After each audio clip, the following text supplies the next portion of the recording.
हिमालय की गोद में बसा उत्तराखंड, देवभूमि उत्तराखंड अपने ऊंचे पहाड़ों और मनमोहक दृश्यों के लिए ये राज्य प्रसिद्ध है। उत्तराखंड में हर वर्ष लाखों लोग घूमने आते हैं। उत्तराखंड में प्रसिद्ध तीर्थ स्थलों का दौरा करने के साथ टूरिज्म को बढ़ावा देने के लिए प्रशासन ने हेलीकॉप्टर यात्रा की व्यवस्था की हुई है। लेकिन अब यह हेलीकॉप्टर व्यवस्था सवालों के घेरे में है, क्योंकि व्यवस्था जानलेवा साबित हो रही है। आइए समझते हैं क्या है पूरा मामला। दरअसल शनिवार को उत्तराखंड के रुद्रप्रयाग जिले में स्थित सिरसी हेलीपैड से उड़ान भरने के कुछ ही समय बाद एक निजी हेलीकॉप्टर दुर्घटनाग्रस्त हो गया। नागरिक उड्डयन महानिदेशालय यानी डीजीसीए के अनुसार ये कैस्ट्रेल एविएशन कंपनी का AW119 मॉडल हेलीकॉप्टर था। उड़ान भरने के तुरंत बाद पायलट ने हेलीकॉप्टर के सामूहिक नियंत्रण में समस्या की जानकारी दी। इसके बाद पायलट ने सूझबूझ दिखाते हुए सड़क पर नियंत्रित आपात लैंडिंग की। इस दौरान हेलीकॉप्टर की पूंछ टूट गई, लेकिन राहत की बात ये रही कि हेलीकॉप्टर में सवार सभी 5 तीर्थयात्री सुरक्षित हैं। पायलट को पीठ दर्द की शिकायत के बाद अस्पताल ले जाया गया। राज्य में बीते कुछ समय इन घटनाओं पर एक नजर।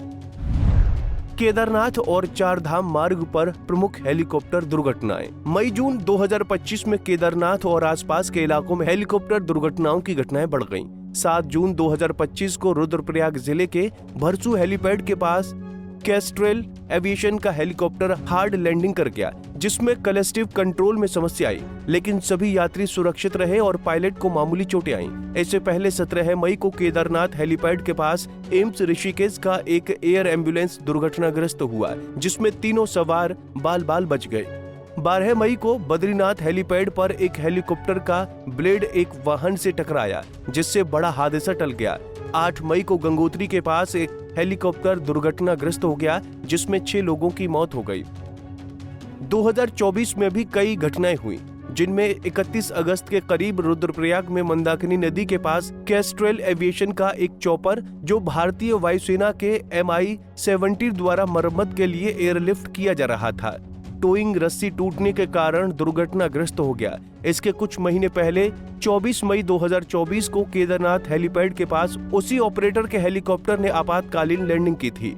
इसके अलावा 18 अक्टूबर 2022 को केदारनाथ में आर्यन एविएशन का बेल 407 हेलीकॉप्टर उड़ान भरने के बाद दुर्घटनाग्रस्त हो गया, जिसमें सभी 7 सवारों की मौत हो गई। 13 सितंबर 2019 को केदारनाथ में एक और हेलीकॉप्टर दुर्घटनाग्रस्त हुआ था, लेकिन सभी यात्री सुरक्षित रहे। बता दें कि सरकार और संबंधित एजेंसियों को चाहिए कि वो एक उच्च स्तरीय जांच समिति गठित करें और इन घटनाओं की गहराई से समीक्षा करें। साथ ही दोषियों पर कार्रवाई सुनिश्चित की जाए, ताकि श्रद्धालुओं का भरोसा बना रहे और भविष्य में ऐसी घटनाएं रोकी जा सकें। चारधाम यात्रा हेलीकॉप्टर यात्रा पर उठे सवाल। चारधाम यात्रा जैसे संवेदनशील और दुर्गम इलाकों में हेलीकॉप्टर सेवाएं तीर्थयात्रियों के लिए एक बड़ा सहारा बन चुकी हैं। खासकर बुजुर्ग, बीमार और सीमित समय वाले श्रद्धालु इन सेवाओं पर निर्भर रहते हैं। लेकिन हाल के दिनों में जिस तरह हेलीकॉप्टर दुर्घटनाएं बढ़ी हैं, वो चिंता का विषय है। सिरसी में हुई हालिया दुर्घटना, जिसमें हेलीकॉप्टर ने सड़क पर इमरजेंसी लैंडिंग की, एक और गंभीर चेतावनी है।